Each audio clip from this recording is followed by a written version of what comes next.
participar. Y agradecer a Vanessa pues por la completa revisión que hizo, muy didáctica. También coincido pues con Pablo un poco en la extensión, un poco larga, pero valió la pena pues como por todo lo que nos presentaste para tener una visión global. Si ustedes ven esto unido a la fisiopatología de lo que creemos que tenga nuestro paciente en ese momento y esa historia que nos contamos en la cabeza cuando estamos viendo el paciente, pues esa correlación de lo clínico, los exámenes que tengamos, la monitorización no invasiva o mínimamente invasiva, la ecografía a pie de cama, en fin, todo lo que vayamos sumando para conocer el perfil hemodinámico de ese niño, aunado a todas estas herramientas farmacológicas que repasó muy bien Vanessa, pues nos puede ayudar a tomar decisiones de qué ir haciendo, qué ir modificando, qué ir sumando. Miren qué tan importante eso de las dosis consideradas como refractarias, como momentos en los cuales tal vez no sea lo mejor seguir quemando la dosis de ese vasoactivo, sino pensar en sumar los efectos benéficos de varios ahí a una dosis moderada y no meternos en los efectos adversos de uno solo, pues a sus dosis techo. Entonces, todo eso nos permite jugar. No vamos a tener desafortunadamente una objetividad o reproducibilidad de lo que hagamos entre varios de nosotros. Alguna vez le escuchaba a un colega argentino diciendo que escoger la terapia vasoactiva ante un paciente con un perfil X era como cuando él llevaba a los hijos a comer helado y de sus 5 hijos con helados de 3 bolas, ellos armaban distintos tipos de helados con esas 3 bolas. Así si usted sienta a un paciente frente a 5 médicos, probablemente tenga 5 perfiles distintos de soportes vasoactivos en mezcla. Entonces, eso también tiene plausibilidad. Sí, ¿cómo le parece, doctor Perdomo? 5 hijos intensivista. Hace que se lleve a un perfil dependiendo de cada esquema mental que tengamos con ese paciente. Y es así pues como el conocimiento de esta farmacología es fascinante y probablemente veamos cada vez más estudios que nos aproximen al abordaje un poco más objetivo de cada uno de los escenarios. De nuevo, gracias, Vanessa. Gracias, doctores. Gracias, don Camilo. Jaime.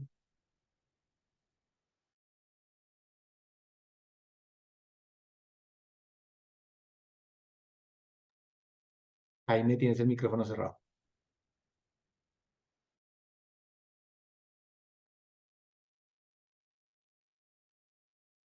Ah, perdón, creo que les tengo cerrado el micrófono a todos. Y ahora sí. Pablito, gracias. Sí, yo le daba y nada. Muchas gracias.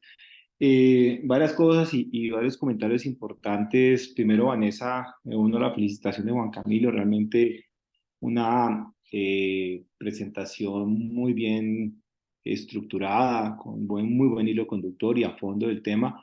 Entonces, felicitaciones. Realmente creo que hiciste una muy buena revisión. Yo quería hacer algunos comentarios para todos, sobre todo los residentes de cuidado intensivo, toda la gente que está en formación, y algunas cosas pequeñitas de forma y algunas otras de fondo posiblemente que vale la pena analizar y hacer una discusión interesante académica. La primera es que siempre hemos luchado por conservar mucho nuestro hermoso y bello español y con Juan Camilo intentamos defender la palabra choque y no shock, que es un anglicismo. Lo mismo pasa con adrenalina y noradrenalina o epinefrina y norepinefrina. Son anglicismos y la palabra correcta del diccionario de la Real Academia Española de Lengua es adrenalina y noradrenalina para que lo tengamos presente. La segunda cosa muy importante es que tú mencionabas algo súper valioso, Vanessa, y es todas las variables que influyen al final sobre un efecto terapéutico, tanto de un vasoactivo como de un inotrópico.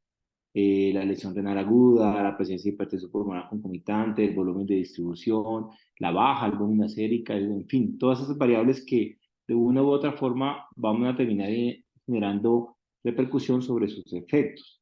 Y creo que eso es muy importante tenerlo presente cuando estamos con todos los medicamentos en cuidado intensivo y de hecho estábamos terminando pues ese ciclo de todas las variables farmacológicas que influyen. El tercer comentario, sobre todo para la gente de formación, el tema de la dopamina creo que siempre, digamos, cada vez estamos dejándola un poquito más a un lado, ese concepto teórico de hace unos años de que de 1 a 5, de 1 a 3, de 3 a 6 o más de 6, efecto dopa, beta y alfa, definitivamente parece que no es tan cierto y creo que ya, digamos, ha entrado en un importante desuso más que por gustos, por un par de ensayos clínicos que tenemos nosotros que dicen que definitivamente tiene más eventos adversos cuando se comparan con la adrenalina y con la noradrenalina. El trabajo de los brasileños de hace 4 años del grupo de Daniela de Souza y colaboradores, que fue un ensayo clínico y el trabajo de Egipto. Entonces, basado en eso, la recomendación que se hizo del consenso latinoamericano de sepsis es que definitivamente la dopamina pues no era una alternativa hoy en día a la luz de la evidencia que tenía. Y finalmente, yo quiero hacer 2 comentarios y una pregunta para los residentes. Y el comentario final es frente al azul de metileno. Esa revisión sistemática y análisis que tú presentaste no pudo ser concluyente fundamentalmente por la variable de desenlace, que no fue una variable frecuente, pero tenemos un ensayo clínico de los adultos publicado hace unos meses por un grupo mexicano, pero con el apoyo de Glenn Hernández, en donde nos muestran un ahorro, reducción de el score vasoactivo y de la mortalidad con el azul de metileno, sobre todo cuando ya existen 2 vasopresores juntos, sobre todo noradrenalina y vasopresina. Ese artículo lo revisábamos en la actividad que los lunes hacemos que llamamos lectura crítica de la literatura y realmente fue un ensayo clínico, digamos, muy bien llevado, con herramientas adecuadas en términos de diseño y creemos que pues, puede ser valioso y de hecho lo que veíamos nosotros, digamos, se respalda mucho por esa evidencia del ensayo. Nos toca hacer el ensayo nuestro, pero por ahora parecería que la balanza se está inclinando pues a favor. Y quería pedirte un favor, Vanessa, si quieres colocar un segundito, voy a hacerles un ejercicio pequeñito aquí a los residentes, poner el forest plot de uno de los metaanálisis, porfa, que tú colocaste ahí. Creo que fue en uno de los estudios que presentabas de adultos. Ya, espérame un ratico, que no sé. Ahí ya. El de adultos. Pues cualquier Este. forest, Ay, no, el forest plot, la gráfica. mm, Estabas hablando de, ¿dónde está? Espérame. de los primeros, darle un poquito más atrás, yo creo. Era cuando estaba comparando dobutamina con dopamina. Este, No, antes. tampoco, no sé Ese, cuál sea. ese, Sí, ese gráfico se llama Forest Plot, Vanessa, y es el gráfico con el cual uno intenta resumir una revisión sistemática que llega hasta un análisis estadístico llamado metaanálisis. Normalmente hay 2 tipos de revisiones, las revisiones narrativas y las revisiones sistemáticas. Las primeras suelen ser subjetivas, no reproducibles y habitualmente escritas por algún experto en un área, y la revisión sistemática implica ciertas condiciones dentro del protocolo, dentro de ellas que sea reproducible, objetiva y que tú tengas la posibilidad pues de reproducir los hallazgos si sigues el mismo proceso que hizo el autor. Cuando eso ocurre así y las variables te lo permiten, pues lo llevas a un análisis que se llama metaanálisis. La forma como lo representas gráficamente es esta gráfica que se llama el forest plot. A mí me gustaría que algún residente interpretara este forest plot. Doctores.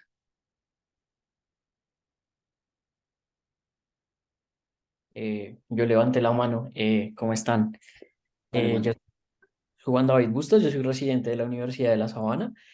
Bueno, entonces digamos que para el análisis del forest plot, lo primero que debemos hacer es, pues podemos analizar muchas variables, digamos que es una gráfica que nos da demasiada información. Entonces, por ejemplo, lo primero, de las primeras cosas que podemos analizar es el peso, que es, pues ahí lo vemos como el weight, y es qué tanto, digamos, está aportando cada uno de los estudios que analizó como tal el metaanálisis respecto a las conclusiones que este va a dar. Entonces vemos, por ejemplo, en este caso, como el estudio de Abraham del 2005 tenía un peso del 38%, que posiblemente era mucho más significativo que el estudio de Aranda del 2003, que tan solo aportaba un peso del 1.9%. Ahora, de lo siguiente que debemos analizar es qué parámetro estamos midiendo en este caso en el metaanálisis. En este caso, en este forest plot, lo que estamos analizando es una diferencia de medias, como lo podemos ver en la parte superior como tal de la gráfica y también en la tabla en la cual aparece dónde están los intervalos de confianza, el 95%, estas diferencias de medias. Y esto, digamos que nos va a permitir hacer una aproximación al análisis. Y es que, por ejemplo, ya en la gráfica lo que podemos analizar así a grosso modo es el diamante. En este caso, este diamante nos habla de cuál es la distribución de la conclusión de ese metaanálisis, digamos que de ese intervalo de confianza, y vemos cómo cuando este diamante, digamos, toca o pasa incluso el cero, digamos que no puede llegar a una conclusión respecto a los estudios que analizó de favorecer una u otra intervención más que otra. Y en este caso vemos justamente cómo este diamante pasa el cero, e incluso cuando nos remitimos al intervalo de confianza al 95%, vemos cómo este intervalo va desde una variable negativa que favorecería en este caso la dobutamina de menos 4.68 y llega hasta 2.24, por lo cual no habría una conclusión, digamos que específica respecto a dar una recomendación u otra. ¿Qué es otra de las cosas que debemos hacer? Entonces ya podemos evaluar la heterogeneidad, que digamos nos habla justamente de que tanto los estudios, pues justamente lo que él habla, son homo o heterogéneos. Entonces, en este caso, pues tenemos varios parámetros por los cuales lo podemos evaluar. Lo primero es lo primero que podemos analizar de la heterogeneidad es, por ejemplo, un test de chi cuadrado en el cual pues lo podemos ver así como aparece como tal en el chi cuadrado, que en este caso nos lo reporta en un 17.09%, pero también podemos analizarlo, por ejemplo, con el i cuadrado o también que lo llaman el test de Higgins porque fue propuesto por Julian Higgins. En este caso tenemos un i cuadrado del 82%. Si nosotros nos vamos, digamos que a la interpretación como tal de esta prueba, hablamos de que cuando estamos entre un 50 a un 90%, podemos tener una heterogeneidad sustancial, lo cual digamos que nos puede sesgar un poco los resultados que podemos obtener de estos análisis.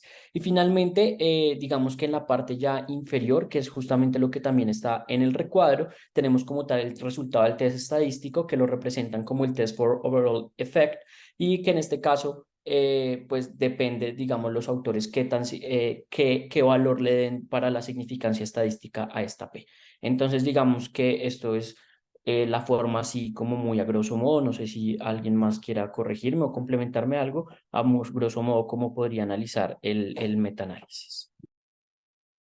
Yo creo que hiciste muy bien la interpretación, Juan David, de esa gráfica que se utilizan en los metaanálisis, que como mencionamos se llama forest plot porque tiene su forma aquí arbolito. Yo quiero resaltarles unas cosas que Juan David les dijo, y es que ustedes pueden hacer aquí comparación de medias o de proporciones y el valor nulo de una diferencia de medias es el cero. Por eso si atraviesa el cero, pues no tiene una significancia estadística.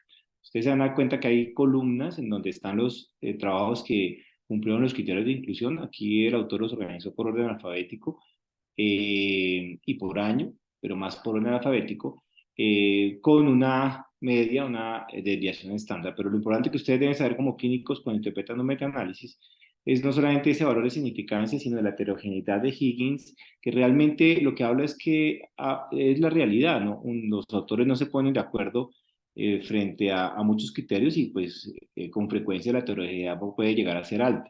Hablamos un Higgins por debajo de 25% de heterogeneidad leve, 25 a 50 moderada, de 50 a 75 alta y más de 75 muy alta.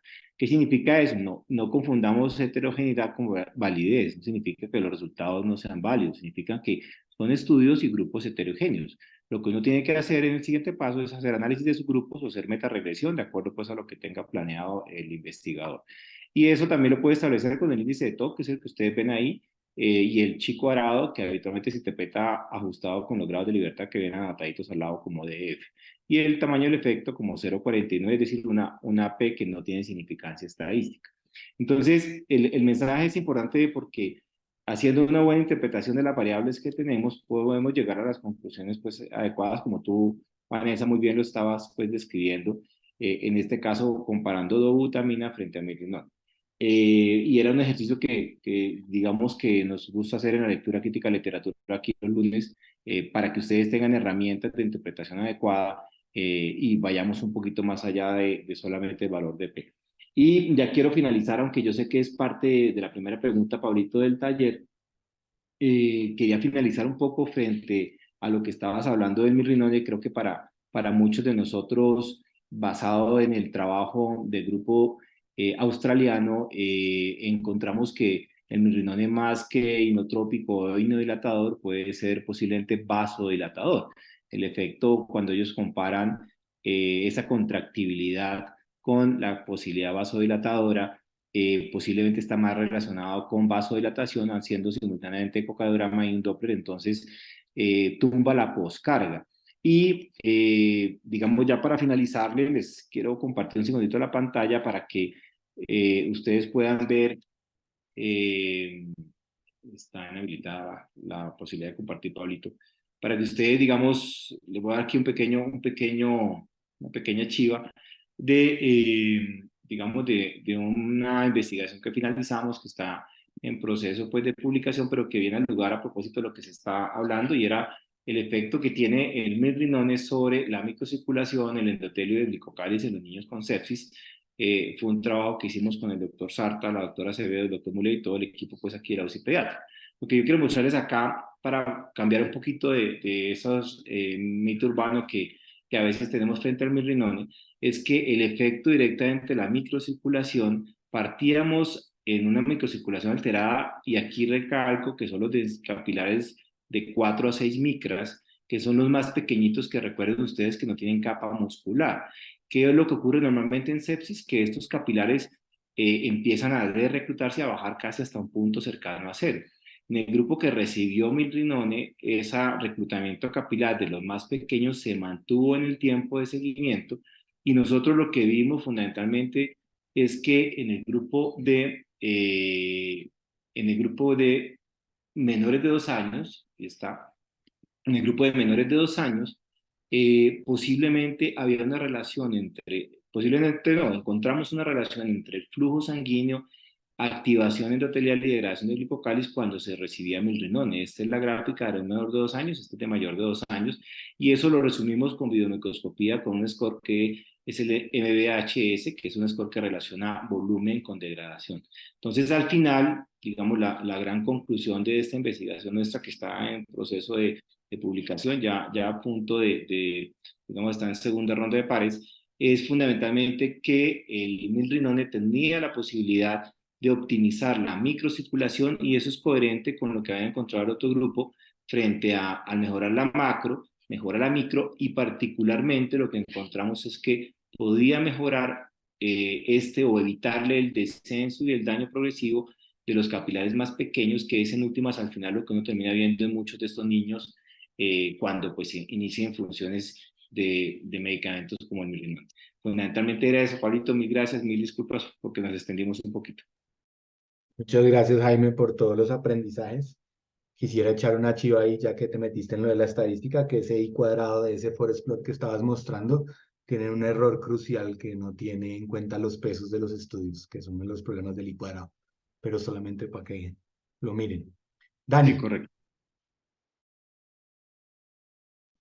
Buenas tardes, ¿ahí me escuchan? Sí, Dani. Ok. Bueno, muchas gracias por la charla, estuvo muy buena. Felicitaciones a la... Solamente quiero agregar que hay algunas cosas importantes que se han hecho últimamente asociado a métodos no invasivos para saber el efecto que queremos con el uso de inotróficos o vasopresores, y es el uso ecográfico dinámico de medidas como el BTI, el gasto cardíaco y el DPDT, donde hay algunas, donde hay algunas medidas, como le acabé de decir, dinámicas y miden el efecto de la resistencia vascular sistémica aproximado y el gasto cardíaco asociado al uso de inotrópicos. Y con eso, pues, digamos, aún están digamos que estamos en pro de la evidencia sobre el uso ecográfico, pero pues ha mostrado como una buena relación entre lo que queremos con los inotrópicos la objetivización de ese uso con el efecto del aumento del gasto cardíaco o de la resistencia vascular sistémica pulmonar. Entonces, nada, para sumarle eso que también pues se está haciendo actualmente y que lo pueden revisar. Muchas gracias. Muchas gracias, Dani. Vanessa, ¿nos puedes poner las preguntas? Aprovechando otra vez, perdona que te quitamos transitoriamente el compartir pantalla. Sí, Héctor. Em,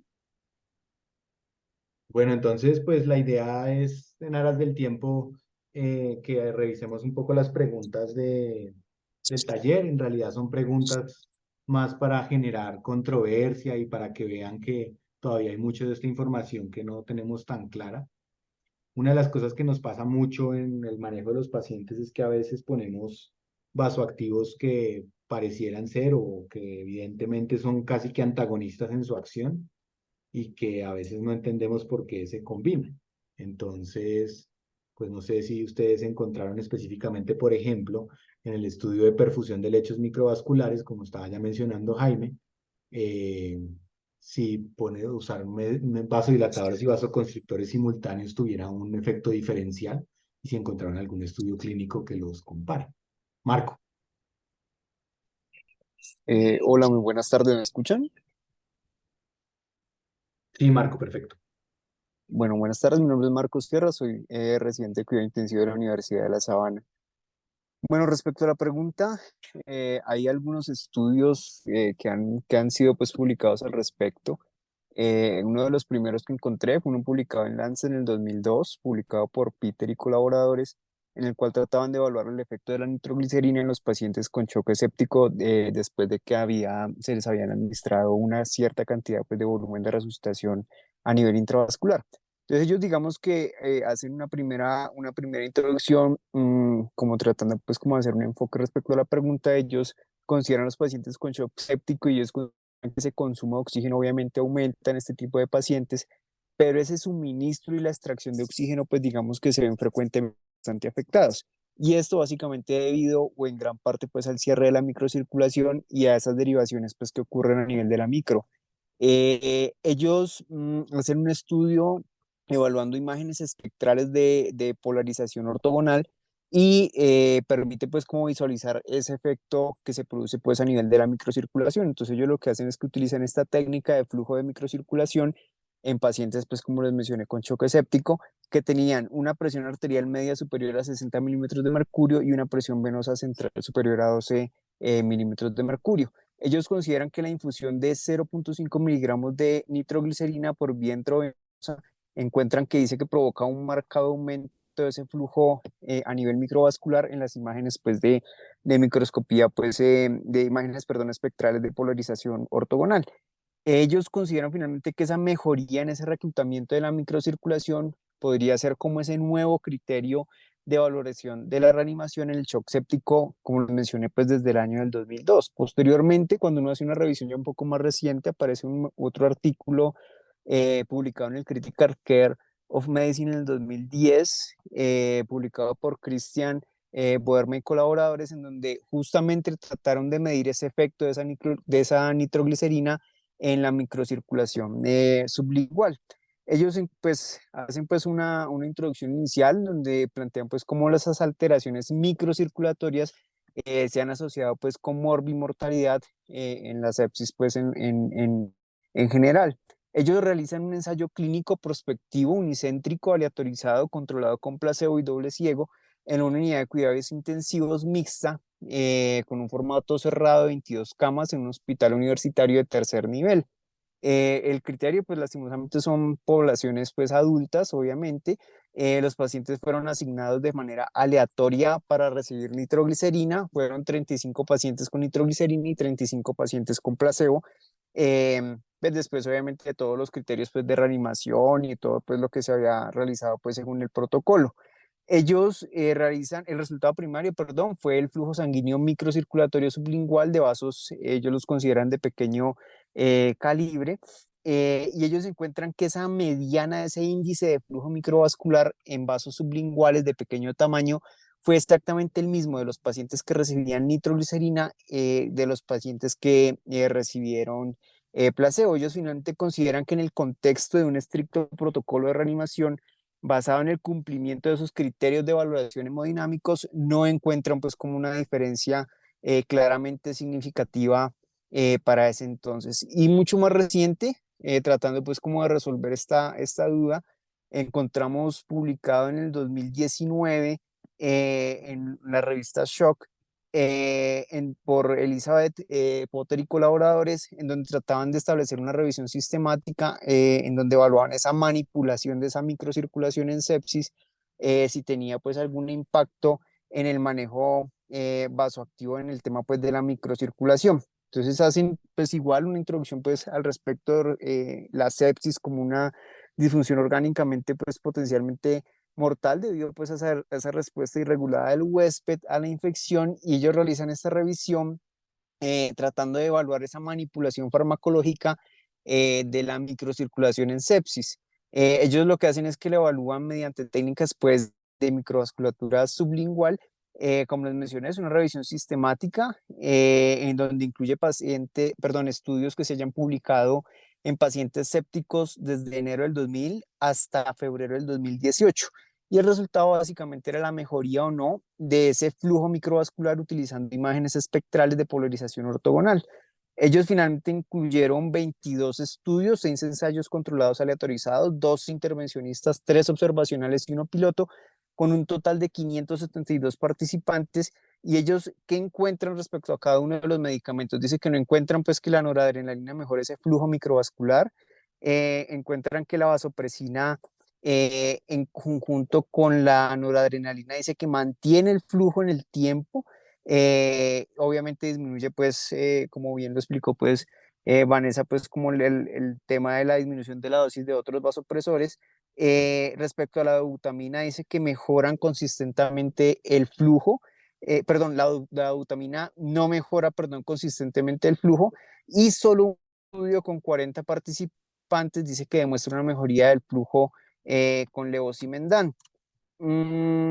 Digamos que hasta la fecha de publicado, dice que no existe una evidencia sólida que alguna gente dice que pueda conducir de manera reproducible a la mejoría de ese flujo microvascular, pues obviamente teniendo en cuenta la salvedad pues, que ya mencionó el profe con el grupo pues, de investigación de la cardiovascular. Eso fue lo que encontré y lo que tenía para compartir. No sé si alguien más tenga algo que agregar. Muchas gracias. Gracias, Marco. Juan David. Hola de nuevo. Digamos que como para complementar un poco lo de Marco, pues la evidencia justamente enfocada en esto todavía está en construcción. Hay una nota al editor publicada en 2019 en Annals of Intensive Care, publicada por Legrand y colaboradores, en el cual hablaba justamente del desbalance que hay, sobre todo en estados de choque, entre los niveles de sustancias vasoconstrictivas y vasodilatadoras. Y lo que referenciaban, por ejemplo, fue un estudio realizado por De Baker en la que la administración tópica de acetilcolina, pues como su efecto vasodilatador, restauraba el flujo sanguíneo microvascular evaluado mediante microscopía sublingual en pacientes con shock séptico. Lo que hablaban es que posiblemente la presión de perfusión en ocasiones no es lo suficientemente efectiva para vencer la resistencia vascular precapilar, por lo que únicamente el uso de vasopresores en ocasiones no sería lo suficientemente efectivo pues para restaurar justamente la perfusión a los lechos vasculares. Y ya para finalizar, hay algunos estudios en animales que digamos que sí evaluaron como tal estos efectos, y yo les menciono uno publicado en 2006 en Pediatric Critical Care por Nakajima y colaboradores, en el cual evaluaron como tal el efecto de los vasopresores, en este caso vasopresina y noradrenalina, junto con la administración de L-arginina como vasodilatador. Lo que hicieron fue combinarlos o solos y querían ver cómo mejoraba como tal la microcirculación intestinal de ratones sépticos mediante el uso de microscopía, evaluando como tal el flujo de eritrocitos y la velocidad. Entonces lo que hicieron ellos fue inyectar como tal toxinas de E. coli y esto produjo en una hora una disminución significativa de la tensión arterial, lo que llevó a una disminución del flujo eritrocitario a nivel intestinal.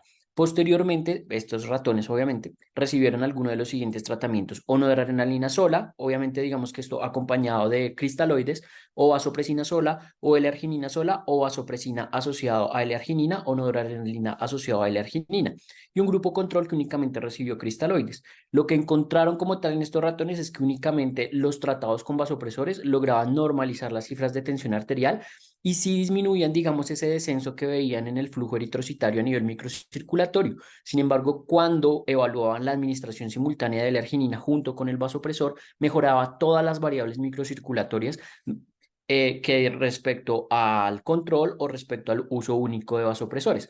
Entonces, digamos, de estos estudios, sobre todo en animales, pues se permite concluir que posiblemente estas administraciones concomitantes podría llevar a una mejor preservación de la microcirculación intestinal y fue lo que encontraron estos ratoncitos. Sin embargo, como decía Marco, pues todavía estos resultados se han buscado extrapolar en la práctica clínica, pero hacen falta todavía muchos estudios que nos ayuden como tal a hacer una recomendación fuerte al respecto. Gracias. Ya es Juan David. Pues como ven, en principio es una cosa muy extraña y es que en la práctica clínica uno ve con mucha frecuencia uso antagónico de vasoactivos y realmente, digamos, la evidencia de su uso es escasa, casi nula, eh, pero por alguna frecuencia los usamos. Entonces era para que hicieran una búsqueda de la información. Marco les mostró un poco más cosas de perfusión y de vasodilatación, que está bien, pero era más como el estilo, pensaba un poco como lo que hizo Juan David, que era buscar estudios de combinaciones antagónicas. Por ejemplo, en cuidado intensivo pediátrico lo vemos mucho cuando mezclan noradrenalina con milrinone o noradrenalina con nitroglicerina, buscando efectos que son antagónicos difíciles de sustentar. Entonces, pues nada, por lo menos deberíamos mantenernos en el contexto de la investigación para ver qué información hay disponible de este tipo de mezclas para no, porque lo más probable desde el punto de vista de la plausibilidad biológica es que el efecto antagónico anule el efecto. Vamos a ver.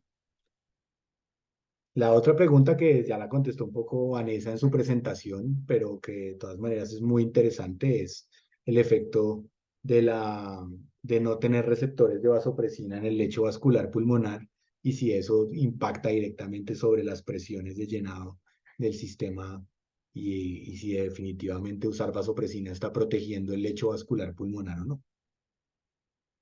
No sé si encontraron algo más aparte del artículo que mostró Vanessa, que es muy bonito.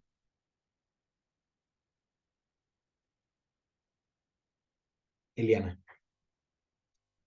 Bueno, buenas tardes. En realidad, Vanessa respondió casi toda la pregunta.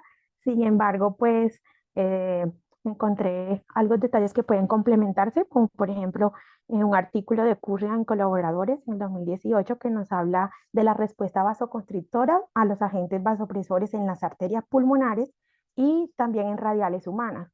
Entonces, el objetivo de este estudio fue como medir la eficacia y la potencia de los mismos en estos dos sitios. Para ello, ellos pues obtuvieron segmentos excesivos de la arteria radial y con sus diferentes diámetros. Ellos ahí colocan 3.5, creo que 5 milímetros, en pacientes que se sometieron pues a injertos, derivación de la arteria coronaria, entre otros.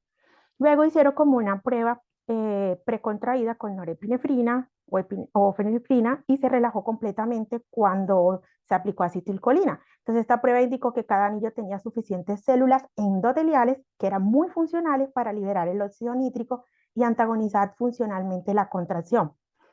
Entonces, pues ellos miraron en diferentes concentraciones lo que pasó y la infusión de vasopresina, pues en realidad podemos decir que en humanos sanos no eleva la presión arterial, pero puede disminuirla cuando se induce vasodilatación muscular y una respuesta atenuada al antagonismo del óxido nítrico sintetasa.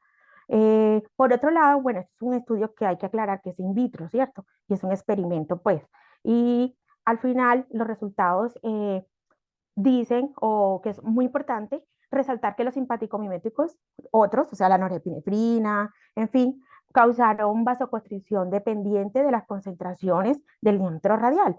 Y la vasopresina fue un potente vasoconstrictor en la arteria radial y en la arteria pulmonar no tuvo ningún efecto significativo. Entonces, de una u otra forma, ellos resaltan que los agentes vasopresores, pues como base simpático-mimética, contraen mucho las arterias radiales y pulmonares con una potencia que es similar. Por el contrario, la vasopresina es un potente vasoconstrictor de los vasos radiales, no tuvo este efecto y podría hacerse hincapié en el uso de la vasopresina en pacientes con hipertensión pulmonar notoria. Entonces recuerdan que es un nonapéptido que también se usa clínicamente para aumentar el tono vasomotor y elevar la presión arterial, bueno, por músculo liso, los receptores B1 y todo lo que nos explicó Vanessa. Y la variación en la distribución y en la densidad del subtipo de receptores a los agonistas dentro de cada lecho vascular. Entonces, en pacientes quirúrgicos a tener presente. Por otro lado, encontré una revisión de Nicole Face en presente año, donde nos hablan de la norepinefrina y la vasopresina en el shock hemorrágico, un enfoque, cómo cambia la hemodinámica renal. Entonces, pues ellos nos resaltan que la vasopresina pues tiene sus efectos renales específicos que ya están pues bien conocidos y B2 de sus receptores ubicados tanto en la superficie vasolateral de las células tubulares renales y en los conductos colectores. Y pues la vasopresina induce un reclutamiento de las acuaporinas 2 y esto va a llevar así a una mayor permeabilidad de la membrana epitelial pues al agua y consecuentemente, perdón, permite la reabsorción de agua y además de los receptores B2, la vasopresina también se une a los receptores B1A que de una u otra forma van a inducir en la contracción de las células lisas vasculares y por lo tanto una vasoconstricción. Entonces, curiosamente, ellos nos indican o nos resaltan también que la distribución de los receptores B1 es muy heterogénea en la circulación renal. Y esto va a traer, pues obviamente, propiedades vasoconstrictoras de la vasopresina que infunden a dosis bajas y tienen un efecto predominantemente en las arteriolas eferentes renales, mientras que su efecto es, digamos, más insignificante sobre las arteriolas aferentes. Y además, la distribución de los receptores B1A, ese efecto es variable, sobre todo el tono vasomotor de las arteriolas renales, parece que está muy relacionado con un fenómeno local de liberación de monóxido de nitrógeno.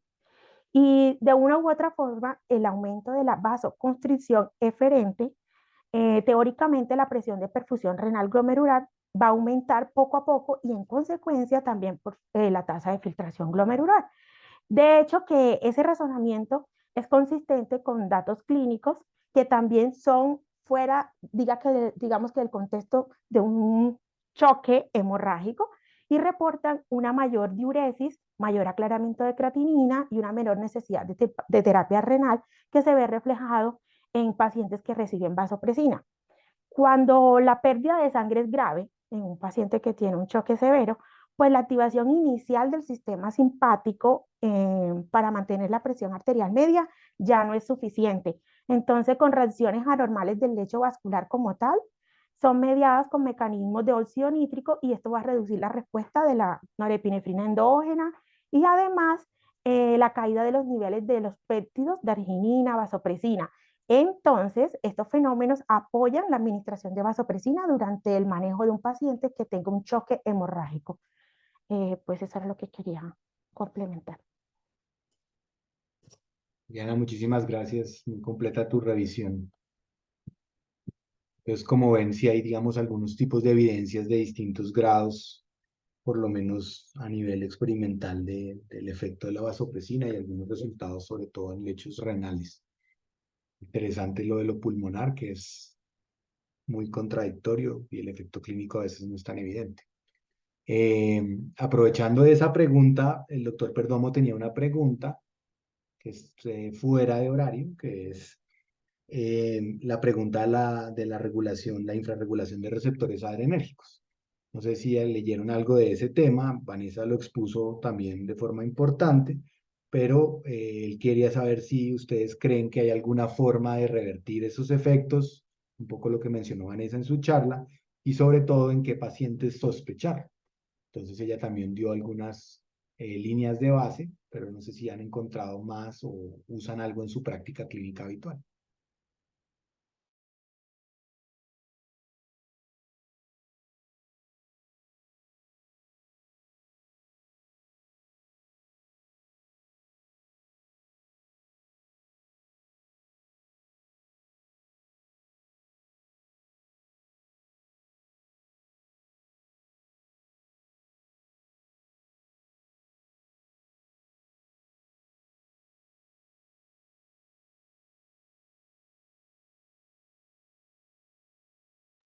Bueno, vista de que no pueden contestar esa pregunta, entonces pasemos a la tercera, que es el mecanismo de los sinodilatadores y la contractilidad cardíaca. Jaime también lo mencionó parcialmente alguna cosa, pero en principio, ¿cuál es la evidencia clínica reciente que tenemos del efecto de los inhaladores sobre la directa sobre la inotropía o de forma indirecta sobre la baja de la poscarga como mecanismo de ganancia de gasto cardíaco? Pamelita. Buenas tardes para todos.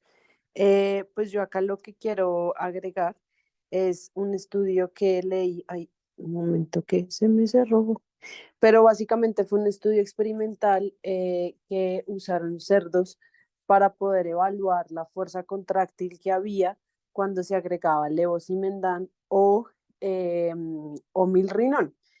Ellos igual buscaban como una adición con metabolitos del milrinone que clasificaban como OC 185 y 136, si no estoy mal, pero hacían como una caracterización especial cuando el paciente o cuando al musculito del marrano, perdón, le agregaban el levosimendan solito o el milrinone.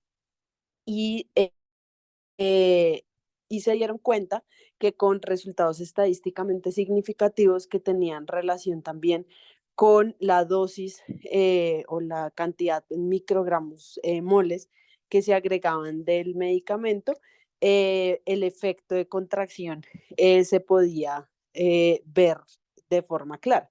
Entonces, tanto el levosimendan como el milrinone generan o ellos pudieron demostrar que estos medicamentos a concentraciones, por ejemplo, el levosimendan de 0.15 a 2 va a potenciar el efecto de contracción y el milrinone también a dosis de 1.5 y 30 micromoles también, pero pues desafortunadamente, digamos, pues no hay una forma de poder extrapolar esos micromoles a las dosis que nosotros administramos para saber cuál sería la dosis en las cuales podemos tener un mejor efecto contráctil, porque las gráficas no son lineales, son como una hipérbole.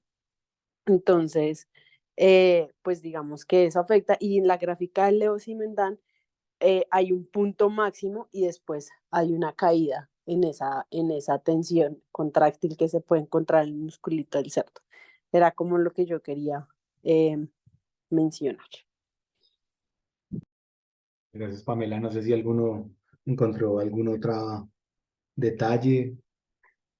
Doctor, buenas tardes a todos. Juan Suárez, residente de la Universidad de La Sabana.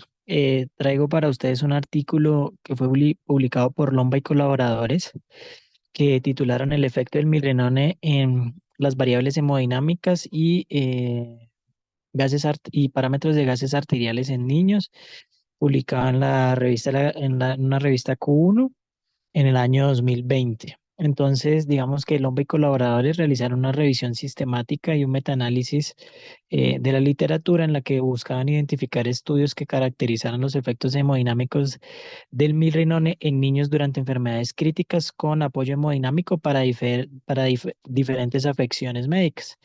Se incluyeron los estudios en pacientes que tenían compromiso hemodinámico tanto en el contexto pre y posoperatorio y se excluyeron aquellos que que no se limitaban a pacientes pediátricos en enfermedad crítica. Digamos que en los análisis finales se incluyeron un total de 6 estudios con 791 pacientes, donde se logró evidenciar que la infusión de milrinone oscilaba entre 0.3 y 0.75 con una dosis media de 0.5 microgramos kilo minuto. Entonces, ellos desglosaron varias variables. La primera es el gasto cardíaco. Entonces, digamos que ellos hicieron un forest plot para el cual incluyeron 4 artículos. Como ya les había mencionado, incluyeron la primera variable que fue el gasto cardíaco, encontraron un índice de heterogeneidad del 1% con una P significativa que es menor de 0.05 con un intervalo de confianza que no cruza el universo. Es decir, que en este orden de ideas, para la primera variable que ellos evaluaron, que era el gasto cardíaco, sí evidenciaron que hay una mejoría respecto al uso de milrinone.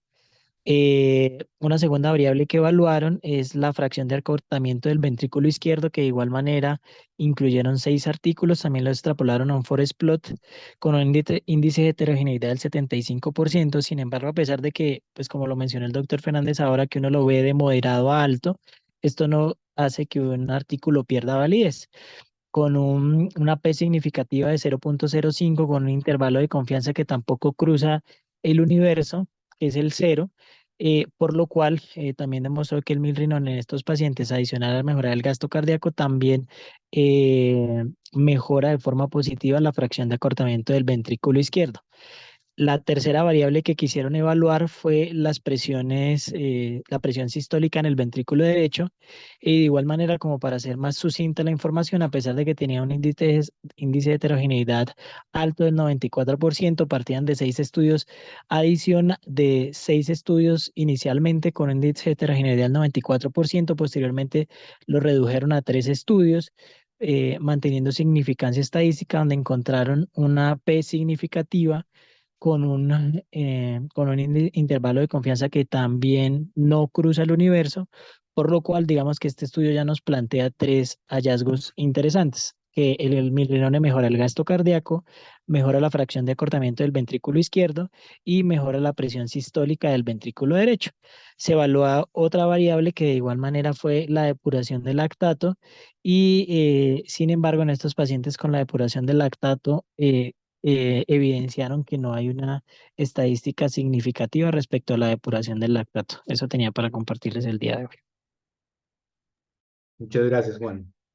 Entonces, en principio, digamos que el mecanismo del milrinone siempre ha sido muy cuestionado, no porque no conozca la inotropía, sino el mecanismo por el cual produce la inotropía, que probablemente tenga que ver con relajación y con disminución de la poscarga.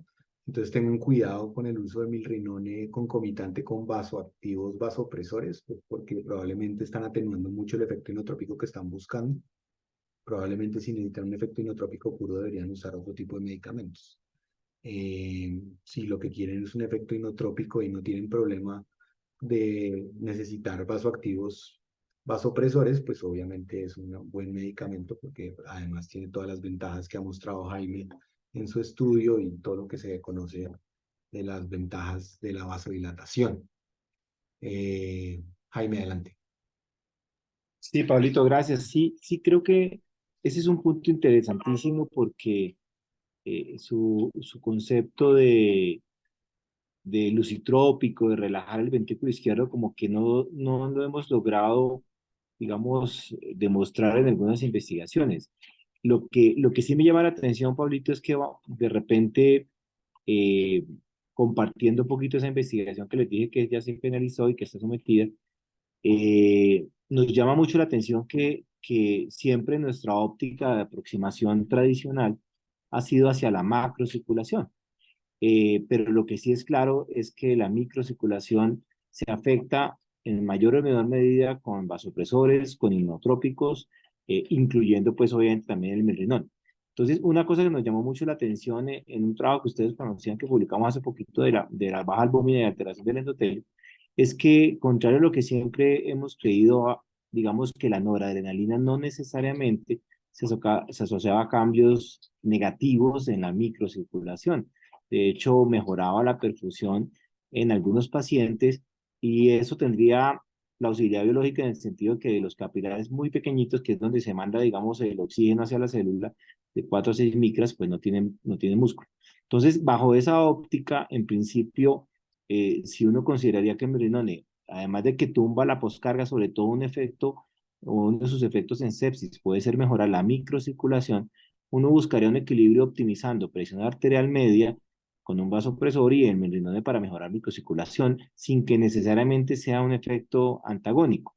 Cuando ve uno un poquito los trabajos de Daniel D. Baker, en donde cada vez consolidamos más ese concepto de incoherencia hemodinámica y lo vemos ayer, un pacientico muy crítico, se lo mostrábamos y lo analizamos con Juan David Suárez y lo demás, cómo usted logró metas de macrocirculación, tiene presión arterial normal, tiene con vasopresor, tiene frecuencia cardíaca normal, pero la perfusión en el llenado capilar es de 5 segundos, si lo teníamos con un paciente ayer. Ese paciente posiblemente es donde uno dice pudo optimizar la microcirculación de alguna forma y fue lo que nosotros encontramos en el estudio con Milrinone. Entonces, de alguna manera podría ya pensar uno que puede ser complementario. Y cuando nos vamos un poquito a la recomendación de Surviving Sepsis de 2020, ellos son muy generales y dicen, mire, considere milrinona cuando el paciente tiene ya reanimación hídrica, vasoactivos y usted todavía tiene signos de hipoperfusión. Una recomendación de expertos, sino un soporte de evidencia muy fuerte, pero que con ese tipo de investigaciones podemos entender un poquito mejor algunos efectos fisiopatológicos que terminamos observando. Entonces sí creo que cada vez cambiamos un poco más el concepto de estos vasopresores, el concepto teórico de la vasopresina sobre el lecho vascular pulmonar, otros autores no lo han encontrado, así como tampoco con la NORA, y cada vez de repente con estas herramientas tecnológicas que tenemos, nos ayudan a moldear un poquito más y buscar en cada paciente cuál puede ser el efecto final. Yo creo que en este sentido, digamos, la última palabra no está dicha, nos toca seguir investigando, seguir trabajando para con esas herramientas actuales intentar resolver muchas de esas preguntas o esas situaciones clínicas que vemos en el día a día. Eso era, Pablito, mil gracias. Un abrazo. Muchísimas gracias, Jaime. Bueno, creo que estuvo muy interesante y es un tema del que estamos todavía estudiando un montón y hacemos, como dice Juan Camilo, todo tipo de lados. Entonces, esperemos que más evidencia y más herramientas nos ayuden a responder este tipo de preguntas que todavía nos siguen rondando la cabeza desde hace muchos años. Profe, perdón. Buenas tardes a todos. Pues no me cabe otra cosa que felicitar a Vanessa por la profunda revisión que hizo y sobre todo la importancia de que nos recordara los importantes conceptos del perfil farmacológico de cada uno de los medicamentos que nombró. Entonces es simplemente para recalcar la importancia de que nos acostumbremos a hacer un diagnóstico adecuado del perfil fisiopatológico de cada uno de los choques y con base en eso definir si el paciente necesita un vaso activo, presor, un vasodilatador o una inotropía o líquidos o otro tipo de intervenciones. Entonces la época de formulación, esto como una escalera que yo recuerdo en décadas pasadas de la escalera dopa, adrena, norafenilefrina, eso ya no debería verse. Uno debería ya tener la perfecta aproximación para decidir este paciente necesita empezarle noradrenalina como medicamento inicial, a este lo va a combinar con vasopresina, este solamente lo va a poner líquidos o este le va a necesitar un vasodilatador. Y recordar pues los perfiles farmacológicos con respecto a las vidas medias, porque pues también vemos con mucha frecuencia que las decisiones de suspender, disminuir, cambiar los medicamentos de manera transitoria, pues también lo hacemos a veces sin un perfecto conocimiento. Entonces, a veces yo veo como un Mirrinone, por ejemplo, se va haciendo una disminución lenta y progresiva que uno dice, venga, para la vida media que tiene este medicamento, ¿cuál es la dificultad de suspenderlo. Si necesitamos trasladar un paciente a un estudio fuera de la unidad, qué tan importante o qué tan factible es que traslademos el paciente suspendiendo transitoriamente alguna de las drogas que tengan vías medias que nos permitan y volver de la unidad sin tener efectos graves con base al conocimiento de las vías medias. Entonces, estar revisando esa parte, estar desde el punto de vista clínico aproximándonos al perfil fisiopatológico y como lo señalé ahí en una de las preguntas, ¿qué es más importante, la perfusión, la presión o la precarga? Y tener eso pendiente y presente para tomar decisiones que conduzcan a un mejor desenlace de nuestros niños. Profe, mil gracias, muchas gracias a todos. Nos vemos en 8